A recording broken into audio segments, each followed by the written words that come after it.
Dados da Sociedade Brasileira de Cardiologia apontam que cerca de 4 entre 10 pessoas no Brasil têm um nível alterado de colesterol. Esse é um dos fatores que mais contribuem para o desenvolvimento de doenças cardíacas. Porém, o colesterol ele é fundamental para o funcionamento do nosso organismo. Vamos entender até quando ele é bom e quando começa a se tornar um problema. A partir de agora, aqui na TV Aula.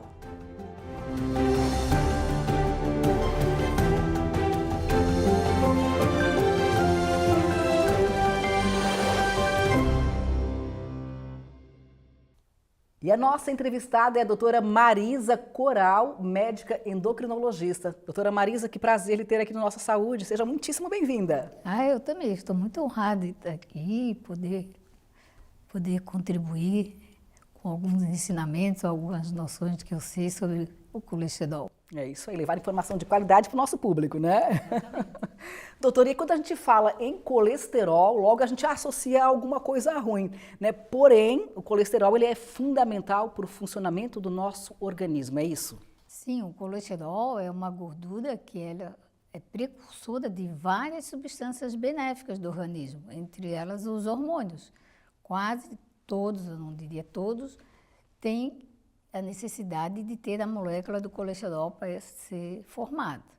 Então, a gente se preocupa quando esse nível do colesterol, que vem de fonte, a gente chama exógena, que vem basicamente da alimentação, começa a ficar muito alto. O padrão, normalmente, é entre até 200, de 200 para cima, estou falando em adulto, a gente já começa a se preocupar. E, normalmente, o colesterol, ele não circula sozinho, ele circula com uma proteína. Uma se chama HDL, que é uma abreviação de um termo em inglês, que é o que leva o colesterol para o caminho certo, para onde ele tem que ir, que é para as células que produzem hormônios, que compõem a pele, que compõem os ossos. A outra molécula, a outra proteína é o LDL, que se gruda no colesterol e leva ele para onde não tem que ir, que é se depositar nos vasos. É ali ele começa a formar a placa de gordura, que chama placa de ateroma. É uma placa de gordura que vai se depositando dentro do osso, não, na artéria, de todos os calibres, e junto com isso ele vai criando como se fosse um ferrugem, um cano, e ele vai atraindo outras substâncias tóxicas. Então, quando a pessoa tem o colesterol alto, acima de 200, e o LDL está alto, ele tem mais riscos.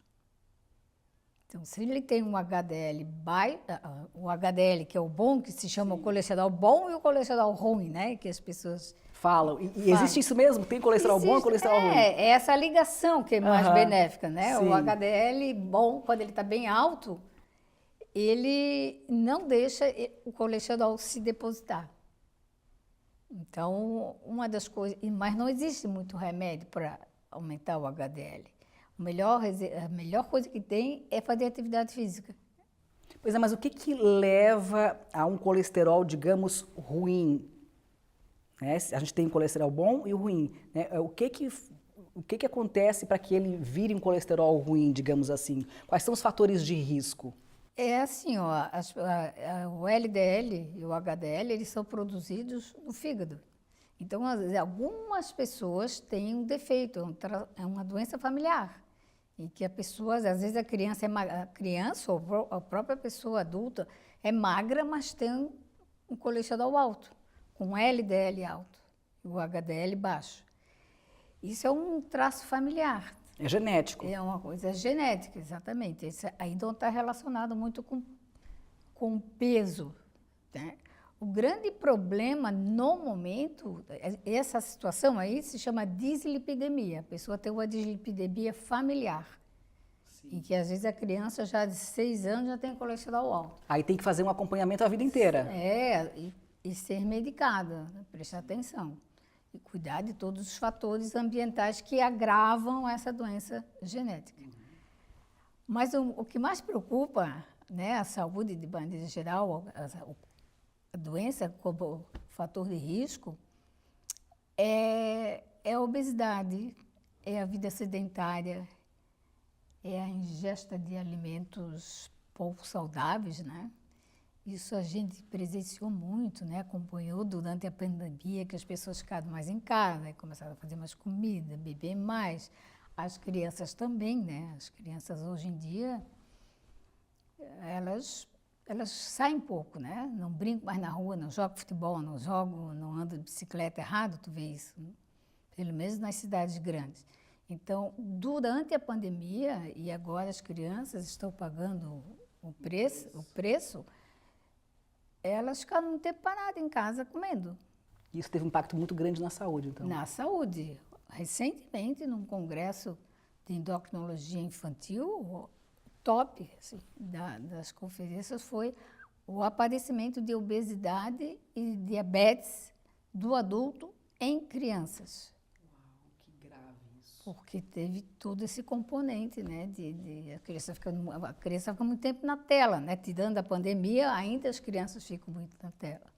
Então, esse é se a criança faz parte de uma família que já tem essa herança, que o avô já teve infarto, que a avó está gordinha, o tio teve uma doença na coronária, ele é uma criança que tem que ser cuidada, que ele vai ser o adulto daqui a alguns anos, né? Então tem mais riscos. Então é por isso que tem que se prestar atenção muito no comportamento, né, alimentar. Com certeza. E a gente tem dados da Sociedade Brasileira de Cardiologia que apontam que cerca de 4 pessoas entre 10 no Brasil, elas têm um nível alterado de colesterol. É um índice bastante alto, não? É muito alto, porque o colesterol, como eu falei, ele vai se depositando nas artérias. Então, ele se deposita basicamente nas artérias cardíacas, né, nas coronárias, que a gente chama, e quando ele entope várias, ele pode culminar para um infarto, né? Um infarto, o que é? Quando entope de vez uma artéria do coração. E a pessoa, um infarto, pode ter morte súbita ou pode ter um problema cardíaco grave. Pode se depositar em artérias do cérebro e que dá o derrame, né? Quando entope uma artéria. E se a pessoa já tem alguma doença, já tem diabetes, se tem alguma comorbidade, aí a pessoa começa a ter mais riscos de ter lesões no rim, na retina, nos membros inferiores. Então, é um problema grave que vem se agravando, assim, que vem piorando com a modernização do mundo, né? Conta um pouquinho da sua experiência, como é que é no seu dia a dia, os atendimentos que você tem no seu consultório. Realmente você tem percebido esse aumento de casos, da gravidade, de problemas relacionados ao colesterol? Ah, bastante, né? Tem muito isso aí, porque a vida moderna proporciona assim, mais facilidades, né? A pessoa manda buscar comida. Tudo muito prático e muito rápido, né? A pessoa fica deitada assistindo, né? Televisão. Série e chama no aplicativo lá uma comida.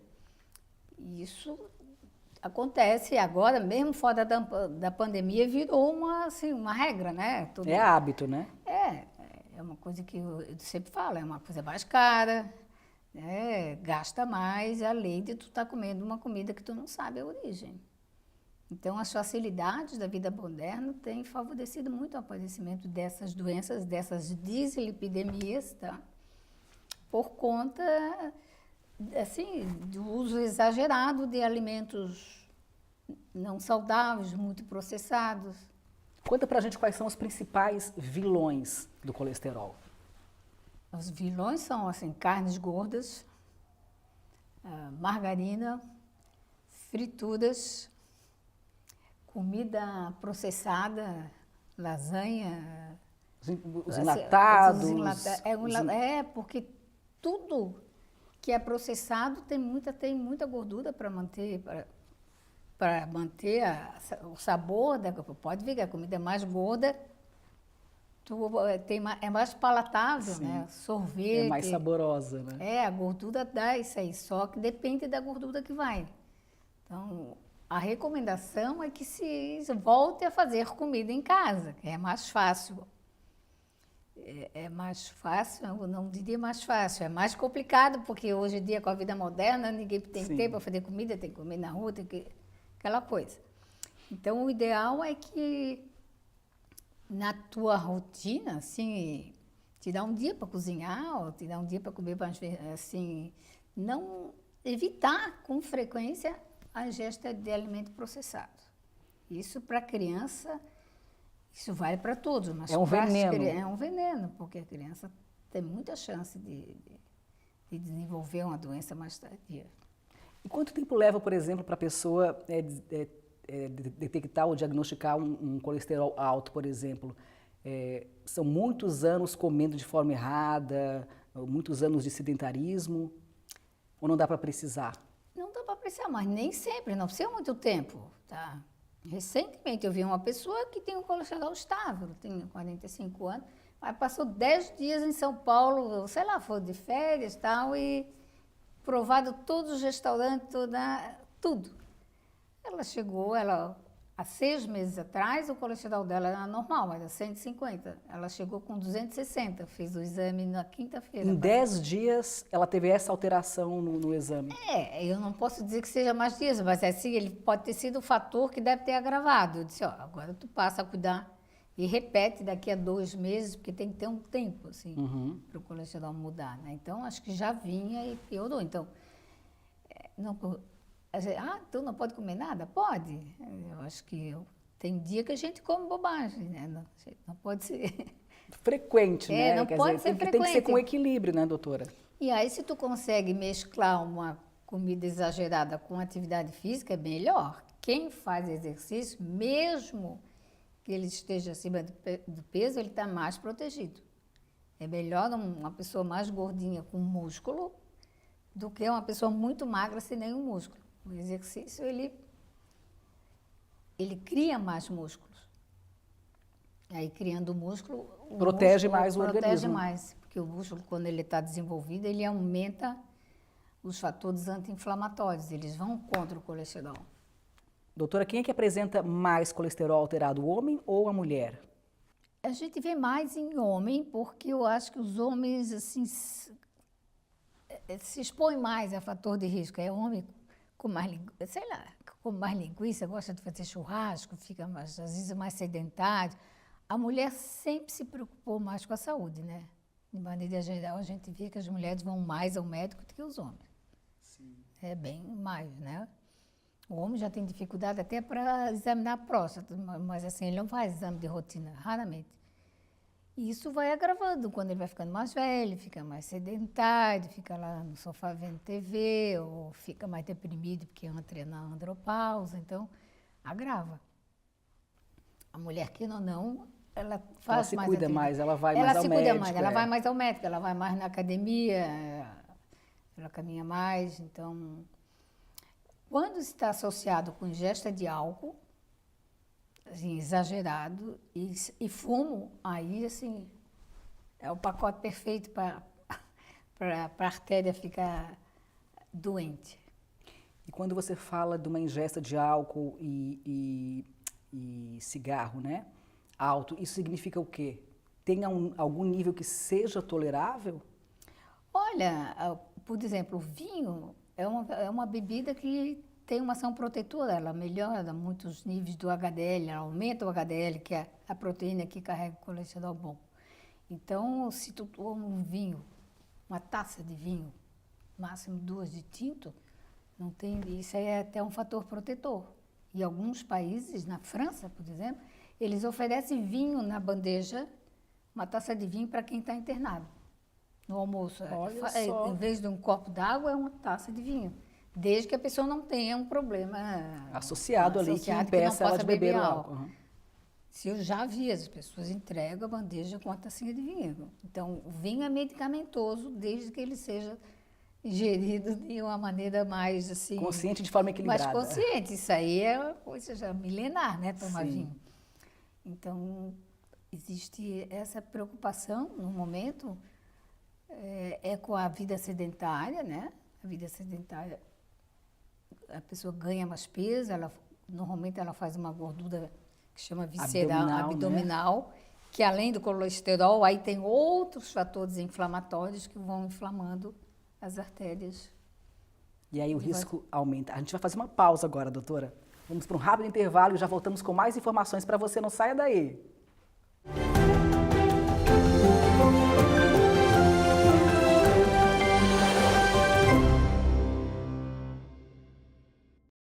Estamos de volta com Nossa Saúde, a gente segue o nosso bate-papo, hoje conversando aqui com a doutora Marisa Coral, endocrinologista, falando sobre colesterol. Doutora, e aí a gente quer falar um pouquinho mais sobre a questão da alimentação, né? Porque a gente falou um pouquinho no primeiro bloco sobre alguns vilões, alguns alimentos que podem, né, justamente provocar, podem alterar o colesterol. Se fosse eleger um grande vilão, seria qual?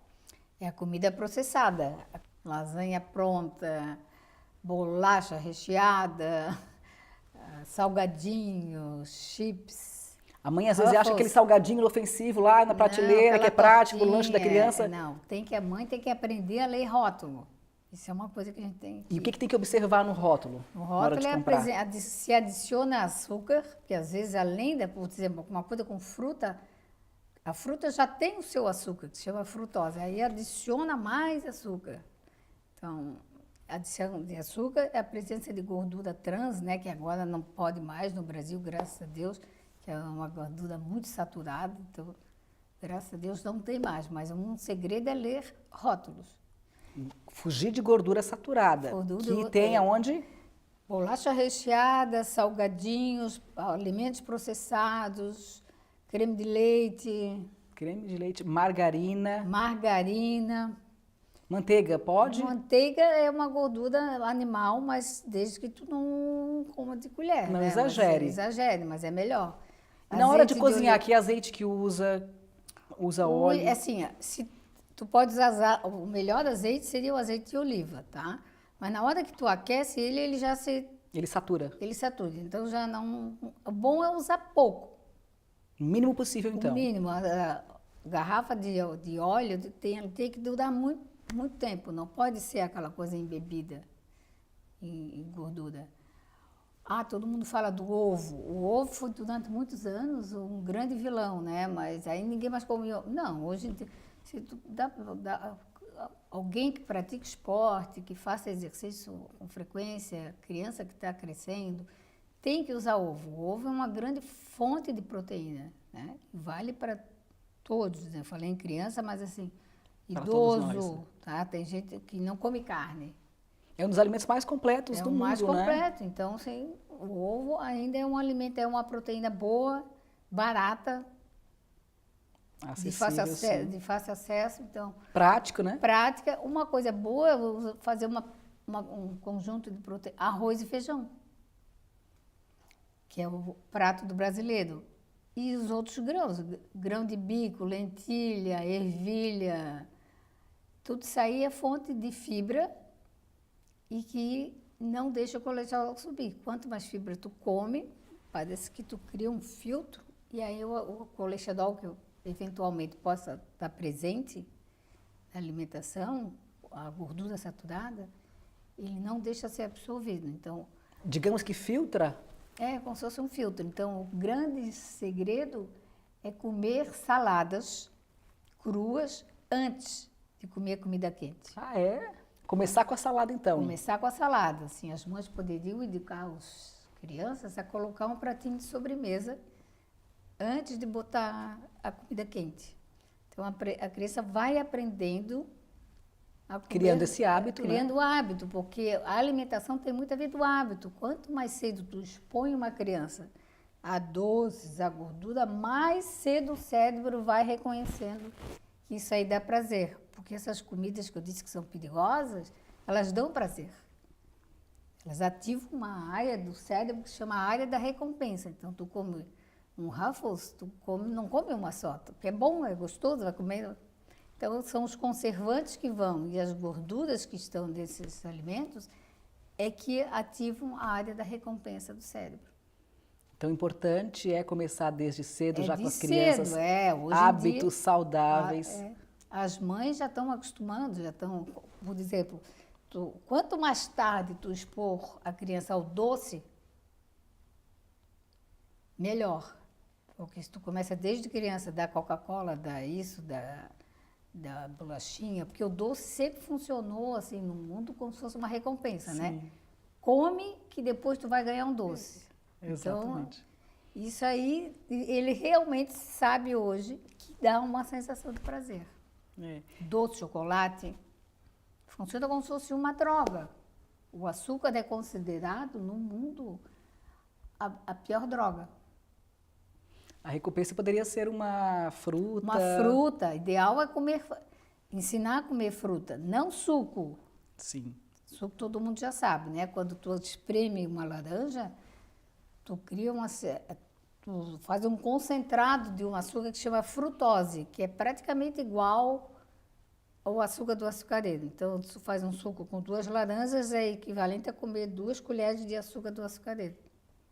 Então, isso, quando tu aumenta, o açúcar sobe, o pâncreas tem que trabalhar mais, produz mais insulina, que é um hormônio que ganha peso. Então... Evitar suco de caixinha, evitar suco da suco fruta, de caixinha, nem não pensar, esquece. né? Nem pensar. O ideal é ensinar a criança a comer frutas. Óbvio, se um dia aí tu faz com a laranja, descasca, corta. Sim, mas evitar que isso seja frequente. Seja frequente, né, porque doutora? por as questões da vida moderna, ninguém mais tem tempo, é mais fácil abrir uma caixinha, né? E dar um suquinho. É isso aí, só que o prático lá na frente vai trazer um resultado não tão bom. A criança aí, vai se acostumando com isso aí. Então, isso é uma noção que a gente tem que ter. Óbvio que um dia a gente pode sair do trilho, né? Mas se tu tem uma regra de alimentação familiar, é melhor. E por falar em alimentação, a nossa equipe foi até uma escola, né? Onde tem um projeto para as crianças se alimentarem de uma forma melhor, mais saudável. E a gente foi conhecer, dar só uma olhada. Garantir uma infância feliz, segura e saudável para os filhos é o objetivo de todos os pais. E a alimentação é uma parte importante dessa trajetória. Cuidar o que vai no prato dos pequenos é tarefa dos pais e também das escolas. Nesta aqui, por exemplo, que fica em Florianópolis e atende crianças de 4 meses a 6 aninhos, as pausas para encher a barriguinha são também estratégias para incentivar os pequenos a terem bons hábitos alimentares. Os momentos de lanche, tanto no início da manhã quanto no meio da tarde, são oferecidos frutas. E é sempre uma variedade grande de frutas, tem de 4 a 5 tipos de frutas diferentes, para que as crianças tenham a liberdade de escolher entre elas. A gente sempre tenta fazer dentro da sazonalidade, frutas locais também, a gente sempre tenta incluir. E depois nós temos 2 momentos de refeições principais, que são o almoço e o jantar. E essas 2 refeições, elas são completas, que a gente chama. Então ela é composta por uma porção de carboidrato, uma porção de leguminosa, tem uma porção proteica, que pode ser ovos ou carnes, e tem também a porção de salada de vegetais, tanto legumes quanto verduras. A alimentação saudável na infância favorece o desenvolvimento infantil, além de proporcionar muitos outros benefícios que podem refletir durante toda a vida. A dica da nutricionista é caprichar na variedade do prato, para que a criança tenha a experiência da alimentação completa. A gente sempre tenta cozinhar os alimentos de formas separadas, então desde o berçário a gente já pensa em oferecer esses alimentos de forma separada, para que a criança tenha tanto o contato com os alimentos, com os sabores, a textura, as cores, então desde o berçário até o infantil 5, né, até as crianças de 5 anos. E na hora da apresentação a gente também sempre tenta trazer para este lado, de permitir que as crianças tenham a experiência da alimentação completa. Então os alimentos são servidos no prato, então tem cores, tem texturas, tem sabores diferentes. A Rafaela tem 4 aninhos, sabe o nome e o sabor de muitos alimentos e tem a sua fruta preferida. Laranja. Com essa fofura toda, fica o recado. Crianças com bons hábitos serão adultos saudáveis. Doutora, bem bacana esse projeto e iniciativas desse tipo são super bem-vindas, né? Sempre bem-vindo, né? A Sociedade Brasileira de Endocrinologia e Metabologia tem um projeto que já foi até mais ativo, mas agora ele funciona assim, ele se chama Escola Saudável, em que um grupo de profissionais treina as merendeiras, né, ou faz palestra para as crianças, para os pais das crianças, da alimentação saudável, disso que eu que eu Que a gente falou comentei, agora. de fazer alimentos saudáveis e evitar essas guloseimas que são tão tentadoras, né? Então, esse é o papel das sociedades. Atualmente, existem muitas campanhas para a orientação do público, né? E a gente tem mais facilidade, porque tem a mídia, que é a mídia social, então existe a campanha do dia do colesterol, do dia da hipertensão. Sim. Então, se faz esse tipo de informação para o público leigo, porque às vezes a pessoa parece, acho que é óbvio. Não, mas não é óbvio. Tu tem que falar, que é a melhor maneira da pessoa tentar mudar o hábito. Tem que reforçar, levar informação de qualidade. E a gente falou muito na questão da alimentação. Agora, associada a uma alimentação saudável, a gente também tem que se exercitar, né? Tanto crianças quanto os adultos, não tem como fugir disso. Eu queria que você explicasse para a gente de que forma funciona o exercício físico, né? Como é que ele atua no organismo de forma a combater, por exemplo, os níveis de alto colesterol e tudo mais. Quando a gente faz exercício físico, a gente sempre mescla aeróbico com resistência. Quando tu faz exercício aeróbico, caminhar, nadar, correr, andar de bike, o que seja, jogar futebol, tu queima gordura. A parte aeróbica do exercício, ela queima gordura. E a parte que tem mais resistência, que tu usa mais alguns grupos musculares, aumenta a produção de umas substâncias que atualmente já foram identificadas, tem inúmeras, e elas entram se chamam de miosinas. São substâncias produzidas pelo músculo após o exercício. Essas miosinas, que são inúmeras, elas têm poderes anti-inflamatórios e diminuem o colesterol. Então, é uma coisa que protege muito as pessoas que fazem mais exercícios. Isso vale para todos. Atualmente tem se focado muito nas pessoas mais velhas, porque o exercício ele melhora a força muscular, a capacidade de se mobilizar, né? A capacidade de memória, de qualidade de sono, de conforto respiratório. Se tem comentado muito, se fala muito, né, que o idoso tem que fazer isso, porque quanto mais exercício ele faz, mais forte ele tem, por exemplo, membros inferiores. Sim. E ele tem menos chance de queda. Melhora a qualidade de vida de uma forma geral, de né? maneira geral. Então, isso se faz muita campanha nesse aspecto. Então, acho que a campanha vale para todas as faixas etárias. Para as crianças é muito importante, porque as crianças estão muito expostas a...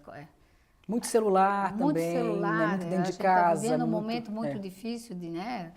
Porque tem a questão da segurança. As crianças, ninguém mais tem quintal, né? Com raríssimas exceções, né? Sim, exatamente. Então, aí apartamento. Né? Mora em apartamento, vai de ônibus, não vai a pé, tu não vê criança andando na rua. Então, a gente tem que fazer um trabalho mesmo que seja de formiguinha diariamente. Estimular a criançada a se movimentar. A criança a se movimentar, exatamente. Brincar nem que seja dentro de casa, a correr. Final de semana sai. Leva para parque, né? Leva para parque, É isso aí. É pensando num futuro saudável para essa criança. Exatamente. Porque, além dessa alimentação, tem o estresse da vida moderna. Né? A pessoa tem que estar sempre dando conta do recado, tudo para ontem, né? Depois tem que competir no mercado, tem a questão de ofertas assim, que existe. A pessoa, de maneira geral, as pessoas são mais ansiosas, né? Estão mais ansiosas. Com certeza, com certeza. Isso as crianças também estão passando por isso. Doutora, o colesterol alto, ele tem sintomas? Não, esse é o problema. Ele não dói, não arde, não coça, não dá nada. Está ali quietinho. Ele está ali quietinho. Às vezes a pessoa, ela pode estar até magrinha, mas se ela é bom sempre na vida adulta, tu fazer investigação. Se tem história familiar, mais ainda, né? Então, esse é o grande problema. Ele fica meio que sorrateiro, silencioso, passeando nas artérias e vai se depositando. E aí, infelizmente, às vezes, não tinha nada, ele corria e fazia isso, mas ele tinha acabou tendo um infarto, acabou tendo uma... Porque não, assim, um infarto, ele não é só... Óbvio, não é o único fator, né? É um fator. Mas, assim, o estresse, a hipertensão, né, a insônia, tudo isso aí também vai se fazendo mal para as artérias. Por isso é importante, então, manter os exames em dia anualmente, doutora? Anualmente. Se a pessoa tem mais riscos, tu pode fazer 2 vezes ao ano. À medida que tu vai ficando mais velha, é ideal fazer mais cedo. Tem que monitorar. Monitorar é a melhor maneira de não ser pego de Ser surpresa. pego de surpresa. Doutora, o nosso tempo está encerrando. Qual a mensagem que você deixa aí para os nossos telespectadores? Qual a recomendação? Bem, a recomendação é que a gente realmente tem que viver de uma forma mais saudável, comendo de uma forma mais saudável, que é mais simples e mais barato. Dormir melhor, ter uma coisa que se chama higiene do sono, porque a gente percebe que as pessoas estão dormindo mal, porque fica na tela, porque fica vendo TV, tu tem que ter um período para te acalmar, fazer exercício dentro do possível. Se a pessoa vai de ônibus, salta um ponto antes, ou Tem que se movimentar, tem que se movimentar, porque a vida sedentária faz mal. Então, a recomendação é que a gente, dentro da realidade, a gente possa ter hábito saudável. Fazer Porque escolhas saudáveis. Da realidade, escolhas saudáveis. A gente sabe que é um processo difícil, mas eu acho que vale a pena. É isso aí, o resultado vai impactar aí a nossa saúde, né? Exatamente. Doutora, muito obrigada pela sua participação aqui no Nossa Saúde. Eu Um que grande agradeço. abraço para você. Espero ter contribuído. Com certeza contribuiu bastante aí para os nossos telespectadores. E assim nós vamos então encerrando Nossa Saúde de hoje. A você, obrigada pela audiência. Nos vemos no próximo programa. Até lá!